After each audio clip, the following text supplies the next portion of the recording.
역대하 34장 1절에서 13절 말씀.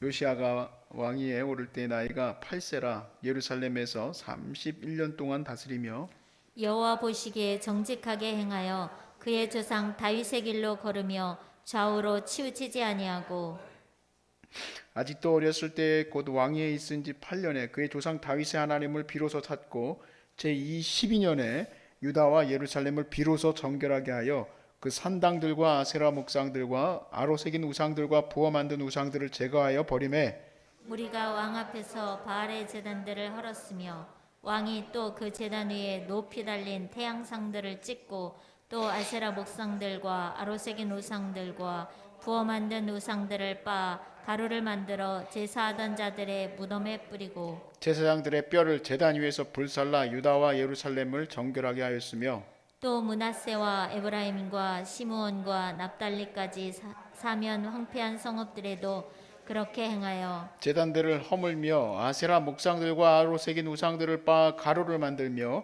온 이스라엘 땅에 있는 모든 태양상을 짓고 예루살렘으로 돌아왔더라. 요시아가 왕위에 있은 지 18째 해에 그 땅과 성전을 정결하게 하기를 마치고 그의 하나님 여호와의 전을 수리하려 하여 아살랴의 아들 사반과 시장 마아사의 서기관 요아스의 아들 요아를 보낸지라. 그들이 대제사장 힐기야에게 나아가 전에 하나님의 전에 헌금한 돈을 그에게 주니 이 돈은 문을 지키는 레위 사람들이 므낫세와 에브라임과 남아있는 모든 이스라엘 사람과 온 유다와 베냐민과 예루살렘 주민들에게서 거둔 것이라. 그 돈을 여호와의 전 공사를 감독하는 자들의 손에 넘기니 그들이 여호와의 전에 있는 일꾼들에게 주어 그 전을 수리하게 하되 곧 목수들과 건축하는 자들에게 주어 다듬은 돌과 연접하는 나무를 사며 유다 왕들이 헐어버린 성전들을 위하여 들보를 만들게 하며 그 사람들이 성실하게 그 일을 하니라. 그의 감독들은 레위 사람들 곧 무라리 자손 중 야핫과 오바댜요 그앗 자손들 중 스가랴와 무슬람이라. 다 그 일을 감독하고 또 악기에 익숙한 레위 사람들이 함께하였으며 다 함께 그들은 또 목독꾼을 감독하며 모든 공사 담당자를 감독하고 어떤 레위 사람은 서기와 관리와 문지기가 되었더라. 아멘. 예전에 어글리 기독교인이라 해서 사진들이 인터넷에 기재된 적이 있었어요. 무슨 사진이었냐면 이제 그 지하철역에서 어떤 스님이 이제 수행 중이라고 하죠. 이렇게 다니는 사람들에게 뭐 캄보디아나 이런 데 가 보면은 아침마다 이렇게 밥을 이렇게 받지만 우리나라는 이제 밥을 받지는 않고 이제 돈을 이렇게 받게 되죠. 그런 이제 수행하고 계시는 스님 머리 위에다가 손을 얹고 이렇게 팻말이 이렇게 크게 붙어 있었었는데 거기 보니까 우리의 복음의 아주 중요한 메시지 주 예수를 믿으라 그리하면 너와 내 집이 구원을 얻으리라 이게 써 있는 십자가 빨간 거 이렇게 붙여 있고 그 사람이 이렇게 했는데 그 사진이 올라가 있었어요. 사람들이 어마어마하게 욕을 했습니다. 또 그뿐만 아니라 또 어떤 웬 선교 단체 애들이 어떤 웬 그 절이었는지 제가 인터넷으로 찾다가 잘 못 찾았어요. 근데 아주 좀 제가 기억하기로는 우리나라에서 좀 국보급 절이었던 것 같은데 거기에 들어가 가지고 낙서를 하고 나무에다 낙서를 하고 그리고 막 오줌을 싸놓는 게 CCTV에 또 다 찍혔어 그게. 그래가지고 그것 때문에 또 한참 또 난리가 났었었고 그랬죠. 참 우리가 하나님의 우상을 이 하나님께서 볼 때 이 우상 숭배는 하나님이 제일 싫어하시는 거거든요. 하나님이 제일 싫어하는 우상을 제한다는 것이 이렇게 오늘날 몇몇 사람들에게 잘못 인식이 되어진 것이 안타깝습니다. 그래서 오늘은 요시아의 이 개혁은 우상 숭배의 개혁인데 이 우상 숭배의 개혁의 요시아의 때와 오늘날 우리가 개혁해야 되는 것에 그 갭과 또 그것을 어떻게 우리는 해나가야 될지에 대해서 같이 나누게 될 것이고 하나님은 우상을 제하는 것을 제일 기뻐하십니다. 그런데 이렇게 몰래 가가지고 오줌 싸고 또 가가지고 밤에 늦게 들어가가지고 흉상도 우상이라 해서 대학교에 있는 흉상의 머리를 잘라버리고 도끼로 그러면은 기물파손죄로 끌려갑니다. 그렇게 하지 않고 우리는 어떻게 해나가야 될지 같이 이야기를 나누기를 원하는데 여러분 안에서 하나님의 말씀이 잘 들려질 수 있기를 바라고 이 정말 요시아의 개혁과 같이 여러분들을 통해 이 땅에 있는 모든 우상이 개혁화되고 변화되어지고 다 부수어지는 놀라운 역사가 일어날 수 있기를 주의 이름으로 축복합니다. 오늘 본문에서는 므낫세의 아들 요시아가 이제 왕위에 올랐는데 참 시원시원합니다. 요시아가 온 땅에 있는 우상들을 다 제하해버려요. 얼마나 우리 마음도 시원한지 몰라. 이 므낫세가 그냥 곳곳에다가 우상을 만들어놨다가 자기가 자기 손으로 없애긴 했지만 그 다음 왕 이름도 또 까먹었어. 아담인가? 아몬 왕이 또 우상을 또 만들었어요. 그렇게 되다 보면은 자연적으로 온 땅 가운데에 이 우상이 더 확장될 수밖에 없어요. 왕이 하나를 만들었으면 이로 인하여서 백성들은 10, 100 이렇게 만들어갈 수밖에 없는 겁니다. 자, 그래서 그거를 아주 그냥 멋지게 다 제해버리니까 하나님은 요시아를 축복할 수밖에 없겠죠. 하나님은 요시아를 축복했어요. 우리가 이 축복과 하나님의 진노의 이 패턴을 역대하를 보면서 솔로몬 때부터 지금까지를 쭉 살펴보았습니다. 그러니까 당연히 하나님이 기뻐하시는 이 우상제하는 일은 우리나라가 복을 받고 우리 민족이 복을 받는 귀한 일임을 또한 우리가 배우게 되는 거예요. 그러면 우리는 어떻게 이렇게 요시아처럼 시원시원한 우상을 없애는 일을 할 수 있을까? 먼저 첫 번째로는 우리가 가지고 있는 이 힘에 대해서 알고 있어야 돼. 요시아가 왕위에 오른 나이가 8세입니다. 즉 그는 왕의 왕, 생사 이탈권까지 가지고 있고 나라 전체를 통치하는 권한을 갖고 있는 왕위에 오르지만 나이가 8살밖에 되지 않기 때문에 실질적인 자기의 실세가 없으면 이런 개혁을 할 수가 없는 겁니다. 8살에 올랐다고 해서 우리 황희가 지금 나라를 개혁한다는 게 이게 되겠습니까? 되지 않는 일이에요. 물론 왕의 권한에 이 입술의 권한이 대단하지만 이건 상식적으로 되지 않는 일이에요. 그러니까 8살에 계약했다는 말이 안 나와 있어요. 언제 되어 있느냐? 오늘 본문의 3절에 보세요.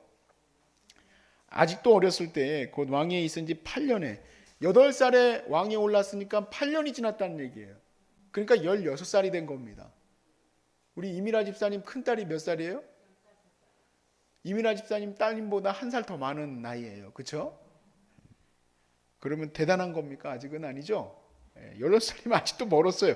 그런데 이 16살쯤 되었을 때 그거에 앞에 이렇게 수식을 붙였어요. 아직 어렸을 때. 아직 어렸지만 근데 실권을 갖고 있었어요.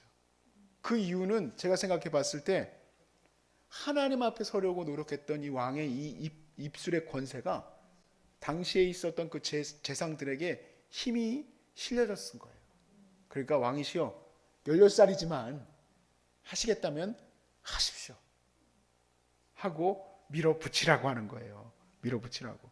그래서 8년에 그의 조상 다윗의 하나님을 비로소 찾고 제 12년에 12년이면 몇 살일까요? 예, 20살. 자, 드디어 유다와 예루살렘을 비로소 정결하게 하였다. 그러니까 16살 때까지 하나님을 찾기가 어려웠던 거예요. 왜냐하면 누가 더 득실거리고 있었느냐? 우상 숭배의 재상들과 또 그런 사람들과 백성들의 마음들이 더 가득했던 거예요. 하나님을 16살 때부터 찾기 시작하면서 이제 20살이 되면서부터는 과감하게 우상을 제하는 일을 시작합니다. 자, 그래서 그 산당들과 아세라와 목상들과 아로 새긴 우상들과 부어 만든 우상들을 제거하여 버렸다. 자, 우상을 제하는 일이 왕이었음에도 불구하고 쉬운 일이 아니고 그가 하나님을 전심으로 찾는 일도 쉬운 일이 아니었어요. 그런데 이 모든 것들을 할 수 있는 자기의 실권이 주어지면서 이 일을 감당하게 됐는데 여기에는 보니까 4절에는 보니까 그 우상 숭배의 제사를 드렸던 제사장들 거기에 그 중심 인물들을 죽였던 것도 우리가 읽을 수 있어요. 무리가 왕 앞에서 바알의 제단들을 헐었으며 왕이 또 그 제단 위에 높이 달린 태양상들을 찍고 또 아세라 목상들과 아로색인 우상들과 부어 만든 우상들을 빻아 가루를 만들어 제사전자들의 무덤에 뿌렸다. 그렇게 돼 있어요. 자, 이뿐만이 아닙니다. 요시야는요, 예루살렘과 유다에서만 이 개혁운동을 펼친 게 아니라 당시에 이제 이미 아수르에 의해서 완전히 나라가 패망하게 된 이스라엘의 땅까지도 다 회복하기로 작정했어요. 그래서 6절에서 7절 말씀을 보니까 므낫세, 에브라임, 시므온, 납달리 다 뭡니까? 이스라엘 땅이에요. 황폐한 성읍들에도 그렇게 행하였다. 우리가 할 필요 없는 곳일지도 몰라요. 그런데 그런 곳까지도 다 요시야가 우상들을 제하는 일을 해왔습니다. 제단들을 허물며 아세라 목상들과 아로색인 우상들을 빻아 가루를 만들며 온 이스라엘 땅에 있는 모든 태양상을 찍고 예루살렘으로 돌아왔더라. 여러분, 이 일이 얼마나 걸렸는가? 그러니까 16세로부터 시작을 했다고 한다면 10년이 걸립니다. 그리고 20세로부터 했다고 한다면 6년 정도 걸렸을 것 같아요. 8절에 요시야가 왕위에 있은 지 18째 해에 그 땅과 성전을 정결하게 하기를 마쳤다 그랬습니다. 그러니까 땅에 있는 수많은 우상들을 제하고 성전을 회복하는 일에 이렇게 오랜 시간이 걸리고 노력이 들어갔어요. 자, 우리가 봤을 때요, 하나님이 원하시는 이 우상 숭배를 없애는 일이 얼마나 하나님이 기뻐하시는 일인지를 우리가 먼저 깨달아야 됩니다. 왜냐하면 그 많은 시간과 노력을 투자해서 차라리, 왜냐하면 사람들을 그거를 방해를 막아야 되고 사람들을 설득해야 되고 그 문화들을 없애야 돼요. 우상 숭배는 문화거든요. 그들의 삶에 그대로 접목되어 있는 것들이에요. 근데 그런 것들을 다 제해버린다는 얘기는 결코 쉬운 일이 아닙니다. 그리고 아예 거기에서 그것으로 먹고 사는 사람들을 다 죽이고 거기에 미쳐있는 백성들을 마음을 돌이키는 일들이 얼마나 어려운 일입니까?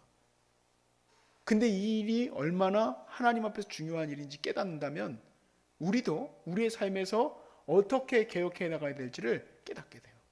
바로 뭐냐면 우리가 우상 숭배를 없애는 일이 우리의 삶에서 가장 급하고도 시급하고도 중요한 일이라는 거. 요시야는 이것이 가장 시급하고 중요한 일이라고 생각했기 때문에 다른 국방에 관련된 것을 높이거나 농사에 관련된 걸 높이는 일이 먼저다라고 생각하지 않았습니다. 이것이 먼저라고 생각했어요. 요즘도 우리끼리도 얼마나 무슨 일만 터지면은 뭐 정치가 어떻고 개혁이 어떻고 뭐가 어떻고 말해요, 안 말해요? 말해요. 그러면 그때 지금 이 요시야 때의 백성들은 우리하고 다른 인간입니까? 똑같은 인간들이에요. 똑같은 인간들.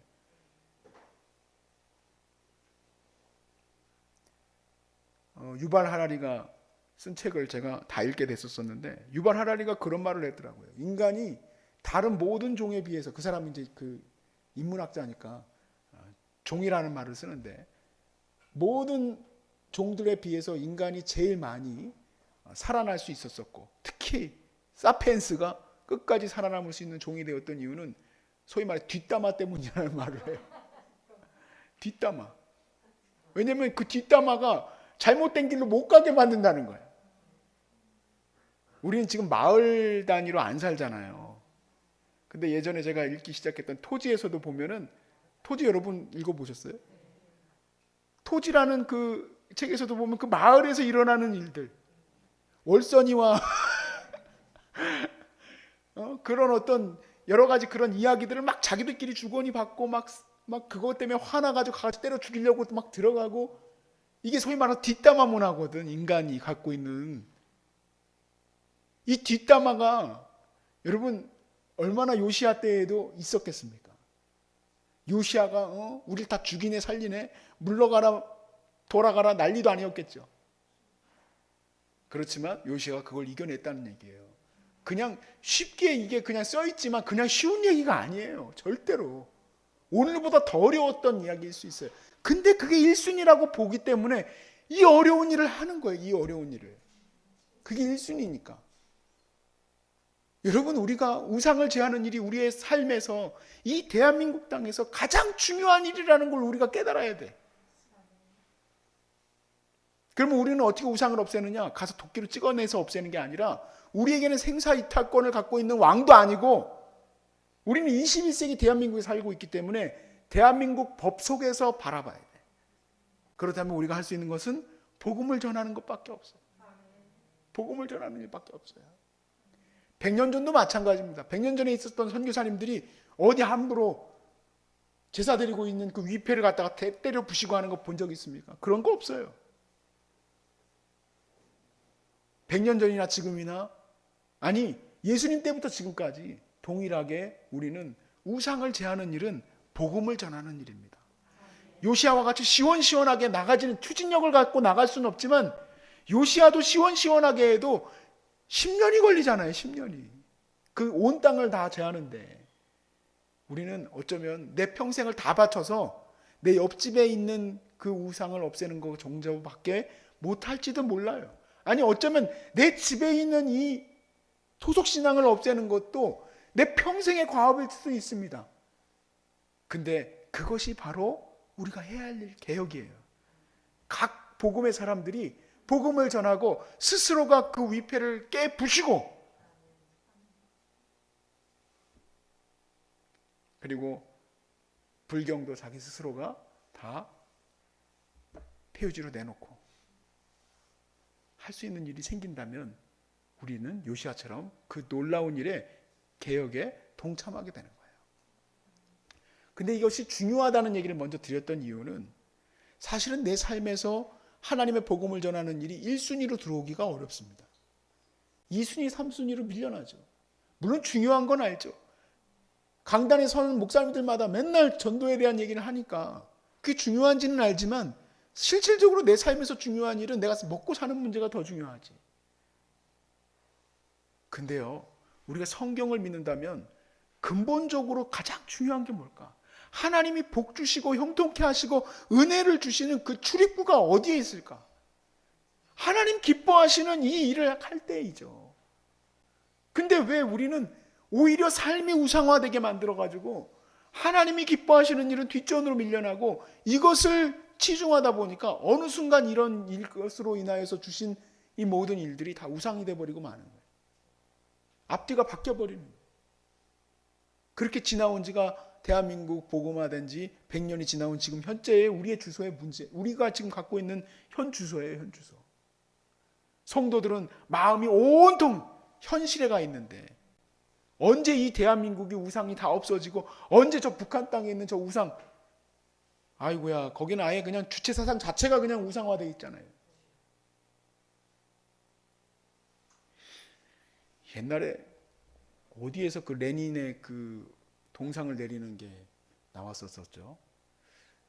생각이 잘 안 납니다. 그 모스크바 그 광장에 있었는지 어디 있었는지 제가 잘 기억을 못해서 죄송합니다.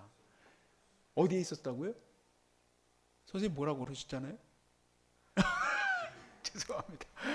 아무튼 거기서 레닌을 이렇게 끌어내리는 그 장면이 나와요. 그건 우상에 대한 문제가 아니라 바로 그 정신, 하나님보다 높아진 철학, 정신, 그 사상을 무너뜨리는 거거든요. 물론 그걸 무너뜨리면서 사람들이 그런 생각까지 했는지 모르겠지만, 저는 그래서 그 김씨 삼부자의 그 우상이 제하여지고, 그리고 그 땅에 하나님의 역사가 일어나는 것은 다름 아닌 이 복음에서 일어난다고 확신해요. 복음에서. 우리나라가 복음화돼야 돼요. 한 사람 한 사람이 이 열심을 내야지만 저 땅이 열리게 되는 거지. 그게 그냥 열립니까? 그 땅이 어떻게 열려요? 그 땅이. 우리끼리도 힘들죠. 언제 북한까지 생각합니까? 그런데 이 요시아를 보세요. 황폐되어진 이스라엘까지도 다 우상을 제하잖아요. 우리가 복음을 전하는 일은 하나님보다 높아진 그 모든 사상과 철학과 그 생각까지 다 복음 앞에 굴복시키는 일이에요. 그러니까 여러분 입술에 하나님의 권능의 열쇠를 주신 것을 믿으시길 바라요. 베드로에게 천국문의 열쇠를 주신 것처럼 여러분에게 그 천국문의 열쇠를 주셨다고 믿는 것이 우리 개혁교회예요. 이 천국문의 열쇠를 교황만 갖고 있다고 믿는 것은 가톨릭이에요. 근데 이 천국문의 열쇠를 모든 성도에게 주셨다라고 믿고 있는 것이 바로 우리 개혁교회예요. 여러분이 그것을 갖고 있는데 그 열쇠가 어디 있느냐? 여러분 입술에 있다고요. 여러분의 섬김에 있어요. 여러분이 열심히 복음으로 사명을 감당하면, 그러면 이렇게 나라가 회복되어지고 황폐해진 성읍에 있는 그 거룩하지 못한 태양상과 같은, 태양신이잖아요. 그게 태양절이라고 부르잖아요. 김씨 삼부자의 우상도 다 무너지게 될 거고, 또 그리고 나아가서 중국과 실크로드를 더 넘어가서 수없이 많은 그 우상들, 세상에 얼마나, 대만 땅에도 우상이 얼마나 많은지, 와, 난 삼국지에 나오는 그 모든 주인공들이 우상인 게 너무 놀랍더라고. 일본에는요 7,000개의 신이 바발 안에 있대요. 7,000개 신이 있다는 게 아니라 7,000개의 신이 바발 안에 들어가 있다고 믿는 종교가 있어. 별 거지 같은, 아주 믿다 별걸 다 믿어. 그냥 그 모든 걸 어떻게 다 없애야 돼. 근데 그 시작은 나로부터 시작되리, 지금부터 시작되는 거예요. 여기서부터 시작되는 거예요. 복음을 전파하는 힘을 기르시고, 힘을 기르시는데 너무 오래 쓰지 맙시다. 빨리 병도 낫고 주의 복음의 역사에 이 힘이 내 입술을 통해서 나올 수 있도록 열심히 전도폭발도 하시고, 그리하여서 온 땅을 향해서 주의 복음을 전하러 나갑시다. 이게 얼마나 시급하다고요? 시급하고 중요하고 중대한 일이에요. 이거부터 해야 돼. 이거부터. 그럴 때 이 나라가 하나님께서 세우신 1등 나라가 될 수 있는 거예요. 자동차 잘 만들어서 1등 되는 게 아니라 이 나라가 하나님 복음 앞에 서게 되면 1등이 되는 거예요. 아, 그날이 이제 곧 오게 될 것 같아. 여러분 보니까 식당에서는 아멘 소리가 안 들려서 나 잘 모르겠어요. 조만간에 스피커 바꿀 겁니다. 거기. 할렐루야. 여러분 모두를 축복하고 함께 동역함이 기쁘고, 여러분과 함께 21세기를 사는 게 저에게는 아주 귀하고 좋은 일이 되길 바랍니다. 여러분이 볼 때 제가 참 좋은 목사가 있기를 바라고, 저도 제가 여러분을 볼 때 여러분이 좋은 성도였기를 바라요. 나중에 천국에 가서 만나서 부끄러워가지고 정말 어떻게 할 바를 모르는 그런 인간들이 되면 안 됩니다. 저기에 목사였냐 하면서 막 심판대 앞에 섰는데 다 드러내. 다 하나님이 그 숨겨져 있는 것까지 다 드러내니까 창피해가지고 저 인간하고 같이 목했다는 것 자체가 토할 것 같다. 그러면 안 되는 거예요.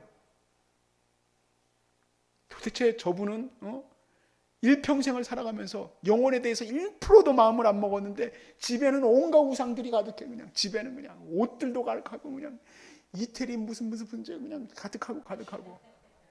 그게 다 우상이야. 다 우상. 그거 위해서 평생 살다가 주님 앞에 가면 얼마나 불쌍하고 연약한 자 백성입니까? 우리 하나님이 언제 끝내게 하실지 모르겠지만 우리는 끝까지 최선을 다해서 주의 복음 전하고 개혁해 나가는 저와 여러분 되시길 주의 이름으로 축복합니다.